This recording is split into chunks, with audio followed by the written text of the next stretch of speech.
What's up, guys? Shuckle King here for my Pools game number 2 for Brawl for All, round 4 against Ojama. And as you can see in the corner, his team from most threatening to least threatening is Rotom Wash, Landorus T with Z moves, Mega Scizor, Heatran, Cryogonal, Whimsicott, Aegislash, and Skuntank with Z moves. Now, I pretty much have to win both these games to give myself a chance of making playoffs. I could theoretically go 1-2 and still make it, but with my differential in the last game, I would highly doubt that I would actually advance if I lose another game here. So I have to win both, and I'm still not even guaranteed to make playoffs because 3 teams could go 2-1 in the pools. And I lost 4-0 in my first battle, I believe it was either 3-0 or 4-0. So I have to win with pretty high differentials in my last 2 games to give myself a pretty safe spot of making it to the next round. So we have to try to get this win here. His Rotom Wash is most threatening just because it Volt switches with really no problem because Donphan resists electric, but it dies to a Hydro Pump, obviously.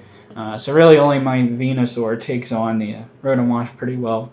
Landorus T is always annoying, but he has to be either like Z Fly to kill my Venusaur, or like Z Stone Edge to hit my Celesteela or Dragonite. But if he doesn't have Z Earthquake, then Vaporeon handles it pretty well. So I just got to figure out what Z move he's going to use. If he's like a Scarf set, then I'm a lot more happier, or a defensive set. But I would assume he's going to bring some type of Z move to hit one of those Pokemon. Otherwise, the team's not the most threatening to my team. I have ways to handle the Mega Scizor, the Heatran. Cryogonal could be a little bit annoying because of Freeze Dry hits the Vaporeon, but my Venusaur should be especially bulky enough to handle it with really no problems. So the 3 Pokemon on my team that I feel like are most threatening, as you can see here, first is Celesteela. Just because with Z moves, it can run Z Grass to take on Rotom Wash, can take Z Fire to hit Scizor, and Z Earthquake to hit the Heatran. And I can just handle Landorus T with Hidden Power Ice, and Landorus T can't Twig KO me really with any combination of moves there, unless he uses like a Z Rock move again. So Celesteela is very nice in this battle. Mega Venusaur again is also very good because it takes on Rotom Wash. It really also takes his entire water fire, I guess not fire, water, grass core, but his Rotom Wash plus Mega Scizor plus Heatran. I handle all, and I guess Whimsicott too. I handle all those with really no problems, especially if I run Earthquake on Heatran. And Vaporeon. Again, is Landorus T. I don't think he's going to be running a Z ground move, so I should be able to take any hit from it and do a lot of damage with Scald or kill with Ice Beam. So I want to build around those 3 pokes. So the first one I have is Celesteela. I have an offensive spread this week with Autonomite, Energy Ball, Air Slash, and Earthquake. The speed there is to outspeed a Scarf Landorus. And then all of the moves are pretty self-explanatory. The Gracium Z is to kill the Rotom Wash. I guess it also kills the Landorus T after Rocks if I really need it. I don't know if it does. It does a lot of damage either way, but it definitely kills the Rotom Wash. So that's very nice to have that Grass move. So this is going to be my way to handle the Rotom Wash. I guess out of his like 4 big threats, I guess this doesn't hit Mega Scizor as well. It does like 30-35% depending on the spread. But if I get like 2 flinches in there, then I should be in good shape. And he really can't hit me super hard unless he's like an offensive superpower set. So hopefully I should be able to sweep endgame here with this.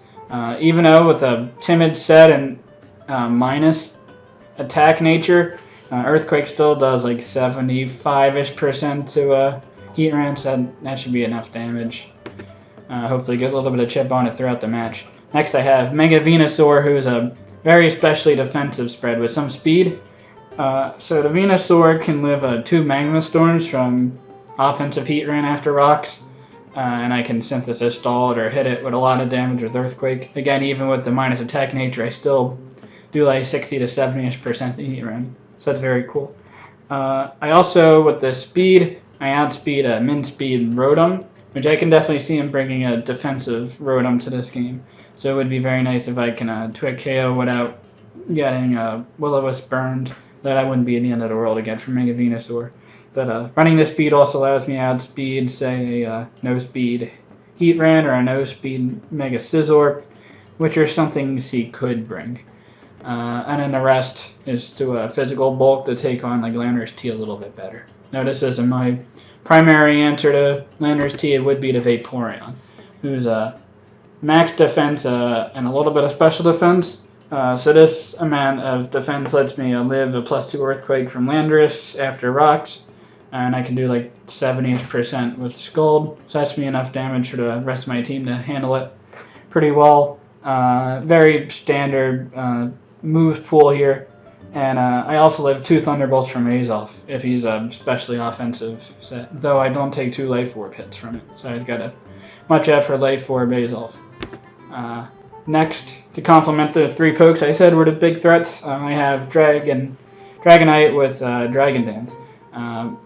Basically max attack, max speed. The speed allows me to outspeed a Adamant Landorus, so if I'm at +1 speed, I outspeed Adamant Scarf Landorus. Or if he's like a Z move and hasn't gone for like a Rock Polish yet, I outspeed an Adamant set and kill with Ice Punch. I have Ice Punch, Earthquake, Dragon Claw. Earthquake again hits the Scizor. The set doesn't do a ton to Mega Scizor, but I feel like Venusaur can handle it pretty well. Vaporeon takes it on with Scald, and I have 2 pokes left to maybe handle it as well. I have Lunberry in case Whimsicott goes for Stun Spore or Rotom Wash wants to hit me with a Will-O-Wisp. I should be able to take a +1 hit because I'm not Adamant. So Dragon Claw doesn't OKO the Rotom Wash. And I would assume the Whimsicott's going to go for a Stun Spore over like an Encore and a Dragon Dance because I can run Extreme Speed and outspeed his Encore there. And I'd be locked into Extreme Speed, which wouldn't be great, but not the end of the world. Next I have standard max HP, max attack Donphan. No stab move though. I have Stealth Rocks, Rapid Spin for team control. Ice Shard, Twig KOs the Landorus T.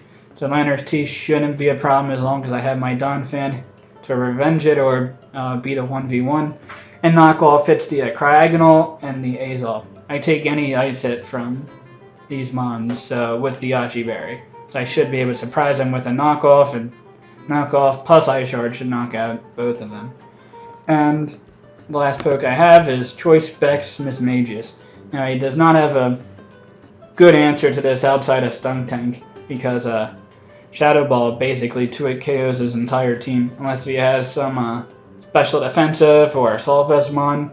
This takes on his team really well. Icy Wind is there to 1-hit KO the Landorus T if I needed to, and Mystical Fire is there to 1-hit KO the Scizor, and Energy Ball is there to hit the Rotom Wash really hard. I think it does like 80-ish% if I don't forget that, maybe even more depending on what his spread is. So the only one mon I don't 2-hit KO is the Skuntank, but Mystical Fire, if he's no special defense or HP investment, I should be able to 2-hit KO with Mystical Fire, and then play to mind games of Pursuit or Sucker Punch there. So that's my team. Hopefully we can get this win that is very much needed, and we'll bring it to the battle. Alright, here we are for the battle against Ojama, and he does not bring the Rotom Wash, which is very, very nice for me. I guess the Grass move on a Celesteal is not as useful, but otherwise it'd be very nice to not have to deal with that. I guess he didn't bring it just because I have Mega Venusaur that takes on with no problems. But looking at his team, want to make sure I get rocks up. He's going to probably lead with his Rocker, which I assume is not going to be Landorus T. It's going to be either a Heatran or a Aegislash. And if he leads Heatran, then I'm threatening that to kill it with an Earthquake. So that's why I'm going to be leading with Donphan in this match. So I have that, and he has the Aegislash. So I'm going to go for the knockoff right here to try to kill the Aegislash if he goes for rocks, or bring it down to his Focus Sash and then kill with Ice Shard. Now he goes for the U-turn, gets a crit. Actually, it does play out later on in the match. I guess I'll show you when. But it was unfortunate, but now I know from this that he's a max attack. So he probably has a Zen Headbutt to hit my Mega Venusaur, not a Psychic or a Psyshock. And I'm a more specially defensive spread, so Zen Headbutt should 2-hit KO me. So I just got to watch out for that. go for the knockoff and brings in a Whimsicott, so I get rid of leftovers, which is very cool. But it invites me to bring my Mega Venusaur in 100%, don't have to over-predict like a Heat Rain coming in or such. So I'm going to be able to get my Mega off with no problems. And I should go for the Giga Drain here to deal a decent amount of damage to Aegislash. I cannot Twig KO it, unfortunately, but I want to get as much damage off as possible, knowing I can live the Zen Headbutt. Unfortunately, I don't get flinched, so I do a decent amount of damage there, but not wanting to risk the roll there, and wanting to make sure my Venusaur is at pretty good health. I'm going to switch into my Vaporeon to really take any hit, and he goes for the U-turn. It's a good play. I know now that he's non-scarfed, so that's cool, and he brings in a Cryogonal. I know that he's going to have Freeze Dry and 2-hit KO me, and in return I'm not going to be able to do much with Scald, because the Cryogonal is pretty high special defense. So I should be able to take any two Timid, Never Melt Ice, Freeze Dry plus Ice Beam from Cryogonal with my Mega Venusaur from his range, so I'm going to be going into that. And he goes for the Freeze Dry and does 30%. So that means that he's a modest Life Orb. And Life Orb, obviously, as you saw there, he is a modest bred. He couldn't be timid. So now I know that my Mismagius is 100% going to be faster. So I'm going to bring that in, take a hit, and do enough damage where I can revenge kill this Cryogonal. But I get frozen there. So I guess my luck is not... it's going to be not favorable again, like similar to the first match. So that really blows.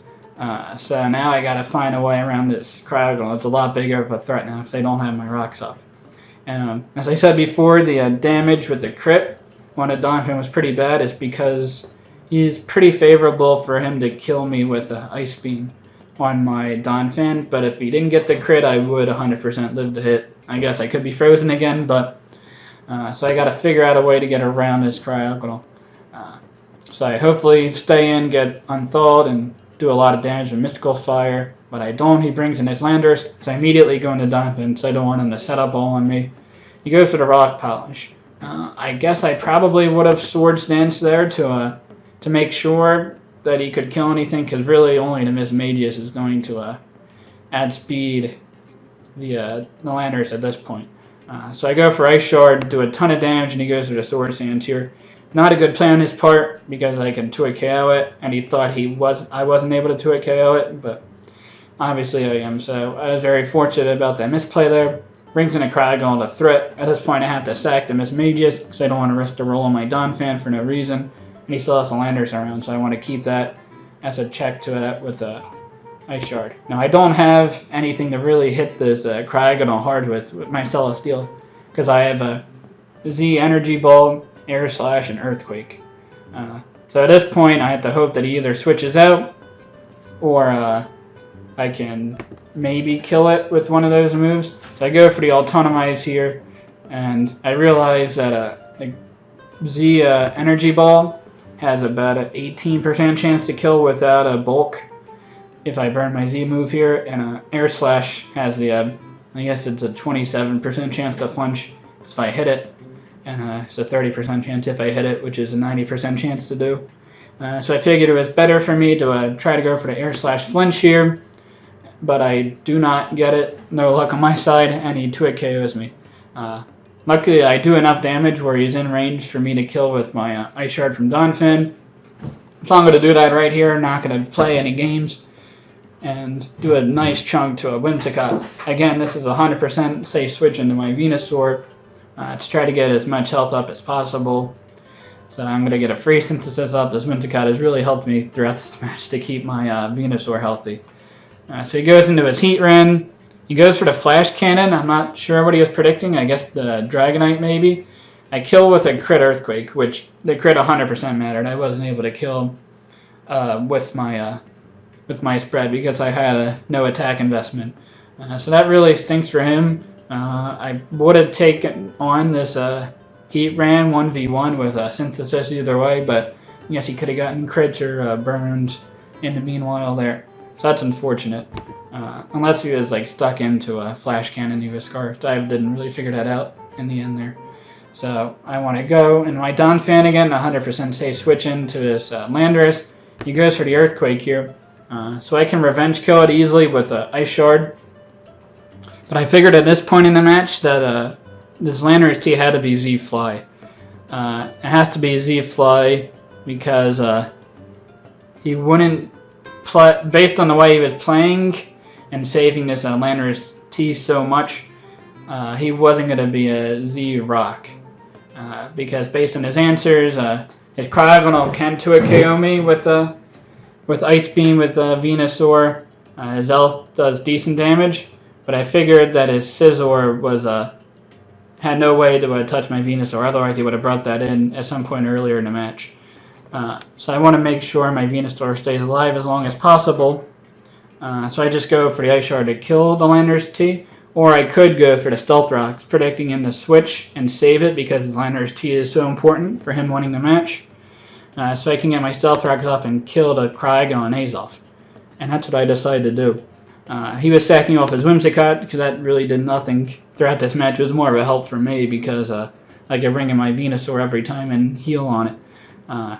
So now I'm able to kill the Cryogonal and the Aegislash, unless he's a Defog Mega Scizor, which I would highly doubt. I think it's a Swords Dance with Roost, I guess Bug Buzz and or Bug Bite and Bullet Punch. I don't think he has a move to hit my Venusaur with too hard. So I'm going to swap out here again because I can keep my Donphan to take on the Lanner's T. So I'm able to heal up the pretty much full for my Mega Venusaur, so that's really nice. And at this point, I figured because he's Z-Fly, I should take that with my Vaporeon.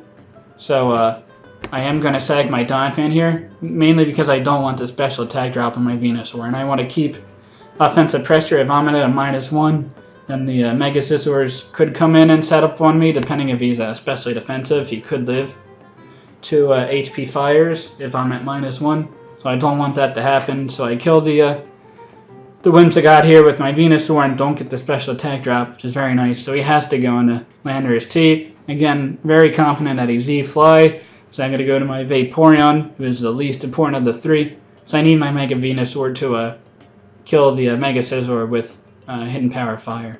So I basically sack off the Vaporeon here. No point of protecting and trying to Wish Pass and stay healed because he could Swords Dance at some point. So I bring in my Dragonite knowing he can't hit me with anything. So I'm going to pretty safely go for the Dragon Dance here. Going for the Dragon Dance forces him to go into a Mega Scizor and Bullet Punch me to break my multi-scale. So I can go into my Venusaur and take the hit pretty well. So he's going to Mega Evolve and go for the hit and doesn't do too much. At this point I can recover and I'm actually faster than the Scizor. So that's very, very nice information to know, that I can outspeed and 2-hit KO it with Hidden Power Fire, and I'm pretty sure he can't 2-hit KO me with any combination of moves. And as you can see here, he cannot. And I guess predicting me to go for the Synthesis to stay healthy for the Lanner's T, I guess he goes for the Swords Dance there. But I had no reason to. The only way I could lose this game at this point was to Synthesis with Venusaur as he Swords Dance with either with his Scizor and he gets a crit, or if he Swords Dances with the Lanner's T here, he gets a Z, or with a Fly Swords Dance from Lanner's T with a crit, could kill my Dragonite through multi-skill. So I know a point of trying to recover. Because if I did Synthesis at this point, I could live a Fly and kill it and get a 2-0 instead of a 1-0, which would be nice for differential. I want to make sure I just get the win here and maybe get a more differential in the next match that I have if I win that. So I'm going to safely get the 1-0 win here. Congrats to me. Good game to Ajama. So if we win this next match, we should be in pretty good shape to advance to the next round. So we'll see you in the next game. I'll see you guys later. Bye.